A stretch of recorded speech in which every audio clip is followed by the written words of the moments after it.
So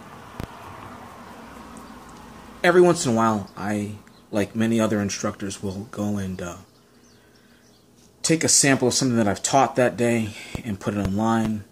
Sometimes we'll even take an actual 30-second to a minute and 30 seconds long of a lesson or part of a lesson plan, and just put it out into the universe, into cyberspace.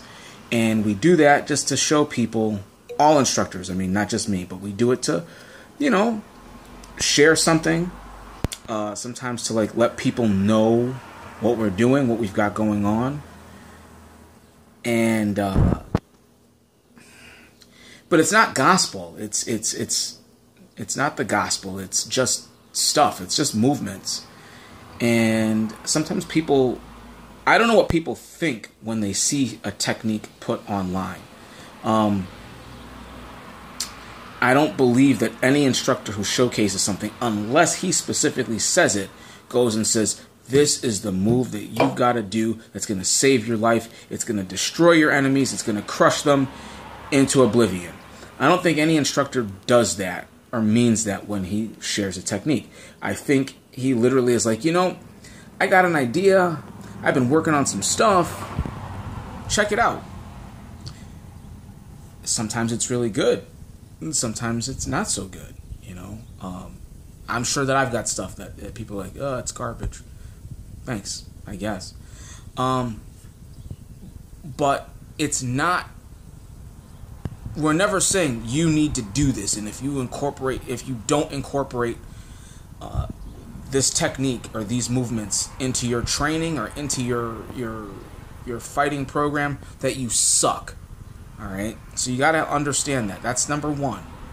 Number two, maybe you should rewatch it, because maybe you missed the whole lesson entirely. There are things in jiu-jitsu that you'll see get taught, and we're not singling out the jiu-jitsu people, because you'll see it in Kali or in Muay Thai or in boxing or whatever. So for all the people who want to get tight about something, believe me, everyone's got fluff in their system. Everyone does. The fact that a human being created it, there's fluff in it. Think about it. People have fluff in their conversations. People have fluff in their lifestyles. So you see these moves, maybe these techniques, and like I said, or like I started to say, sometimes in jiu-jitsu, you'll see a move get taught. And I use jiu-jitsu because jiu-jitsu is a very procedural art, and it's an art that really gives a practitioner a chance to be creative. So that's why I'm using jiu-jitsu as a base example. So you'll see a jiu-jitsu practitioner do something. He brings his lapel this way, he rolls, he shifts, he spins. Boom, there's a sweep. Now, no one ever said you gotta do it. You gotta do it this way or you suck. Or if you don't do this, you suck. A lot of times, these movements are taught to inspire creative thinking. Take it for what it is. An instructor might show you something. You'll see it in Kali, when an instructor will say, look it, this is a 17-count numbering system. This is a 12-count numbering system. This is a 6-count numbering system. 1, 2, 3, 4, 5, 6, boom. At no point did the instructor ever say, do things this way exactly like this. You have to start somewhere with a point of reference. It's just like your alphabet. Are you really supposed to just start and just... You need to have a point of reference. You do. You need to, before you can start reading, you need to know what the letters are. You learn your ABCs.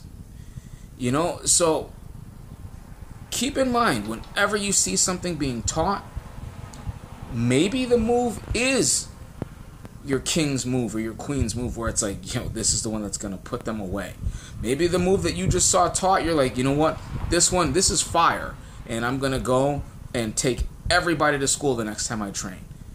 Or maybe it's something that goes, wait a minute, he got into it like this, and I don't really think that works for me, but the first part of that transition works really well with the move that I've been trying to find out how to get to or how to access. You know, you might learn a really cool submission hold and you don't have a good way of getting there. Maybe you see some guy do something somewhere in another part of the country or on the other side of the globe. He shows a move and bam, you now have the missing piece to what you've been trying to create or rediscover or improve upon.